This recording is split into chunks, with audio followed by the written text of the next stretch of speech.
Let us look at nutrition in childhood and adolescence. So we have a case scenario to help us navigate through that discussion. And the case scenario is about a school health officer who has noticed that several children uh, in primary six are often tired, falling sick frequently, and appear shorter and lighter than expected for their age. Okay? In a separate case, a 14-year-old student who regularly buys snacks and sugary drinks from the school is overweight and complains of frequent headaches. Okay, so there's a problem there. Can you identify two nutritional problems in the scenario and then can you outline three differences in nutritional needs of a child who is between 6 to 12 and an adolescent who is between uh, 13 to 18? What are the appropriate interventions that the schools can implement to improve health growth in learners? So this scenario is quite interesting. Uh, the school health officer has noticed something that children in primary six, something unusual is happening with them. They are not having weight as they should be compared to other people of the same age bracket. That's one. Two, they are frequently falling sick.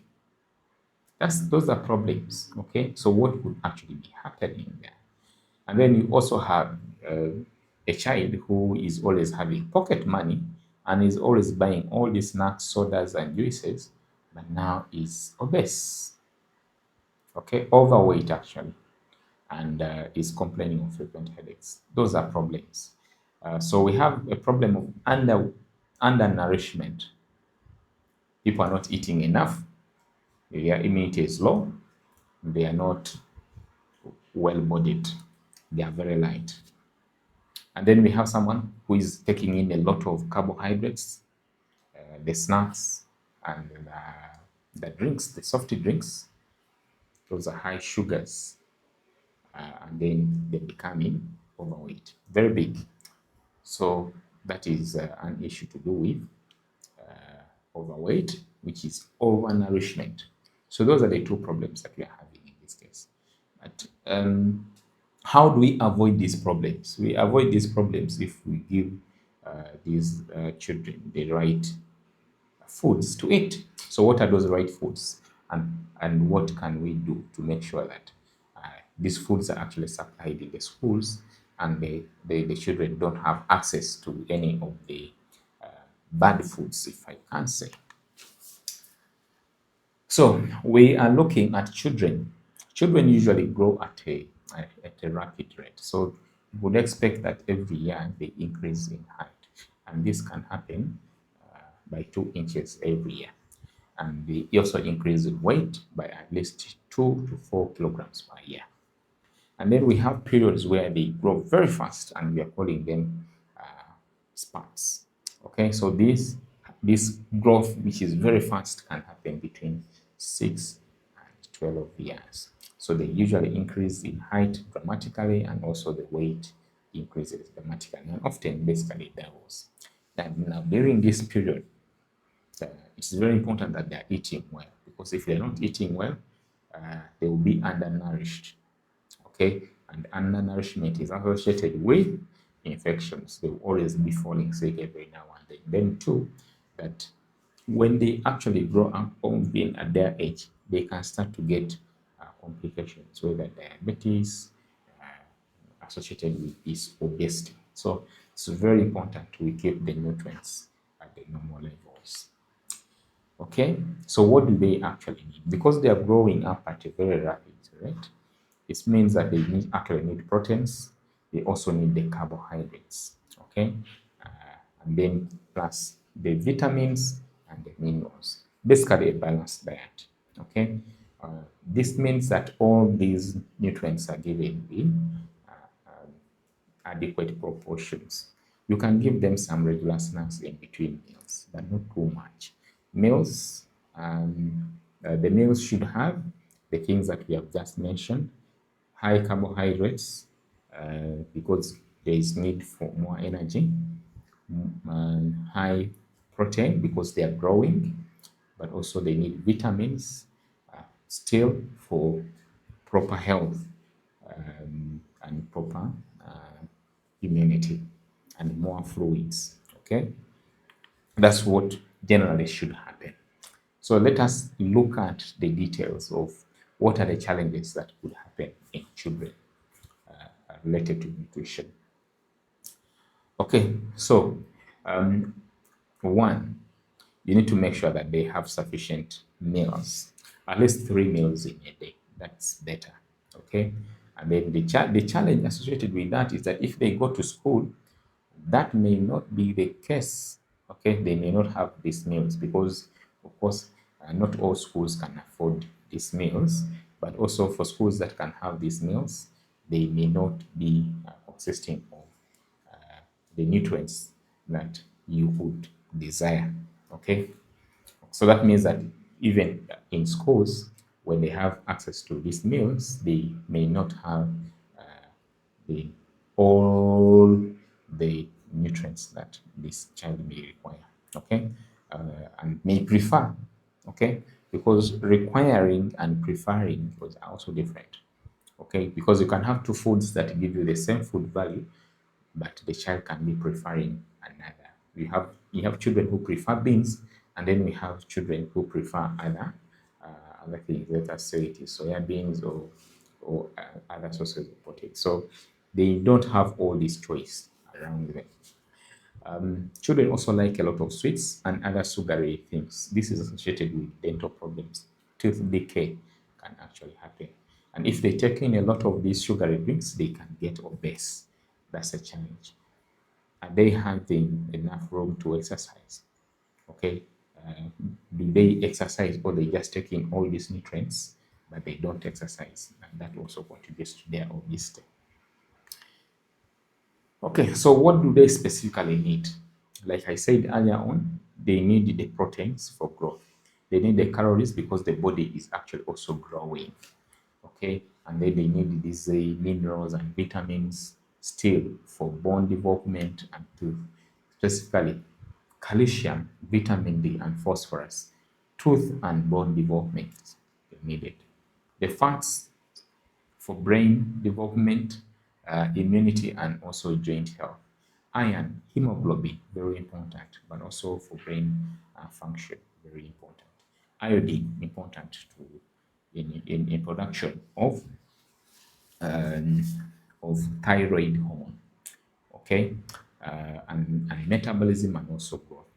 The good thing is that the salt that we take has iodine. So we say we take in iodized the salt. So we do, if they they take our usual meals that has salt, we don't expect them to have deficiency of iodine.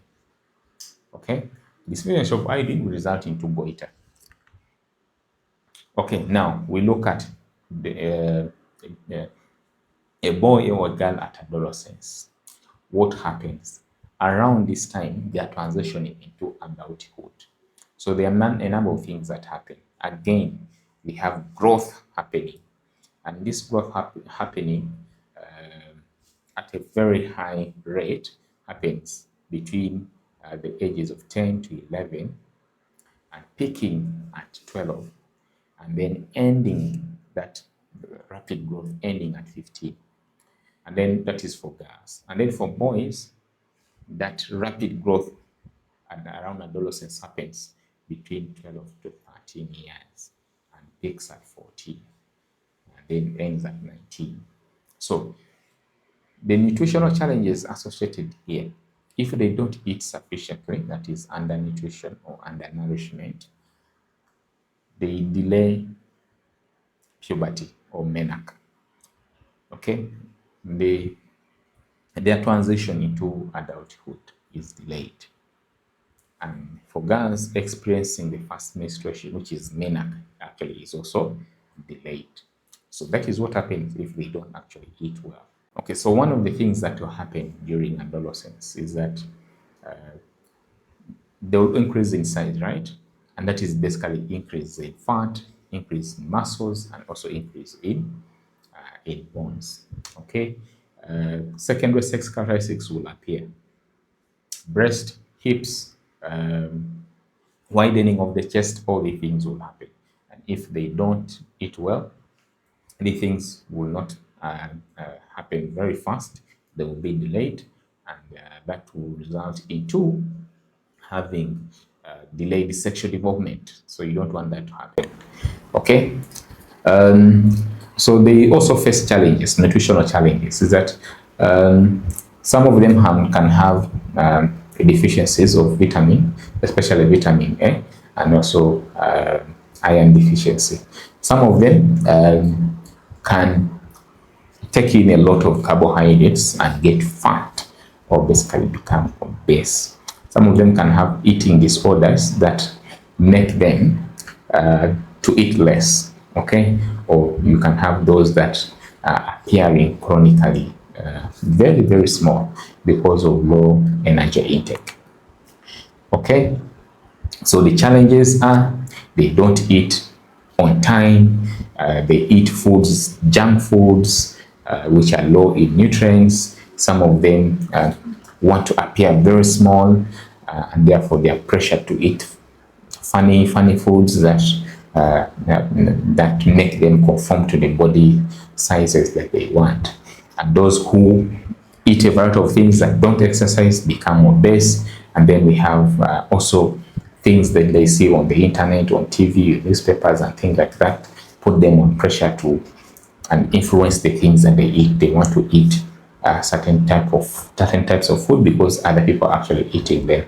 And then for those who are taking contraceptives, this can also influence nutrient absorption. Okay, some of them may be abusing some drugs that may make them not to eat food.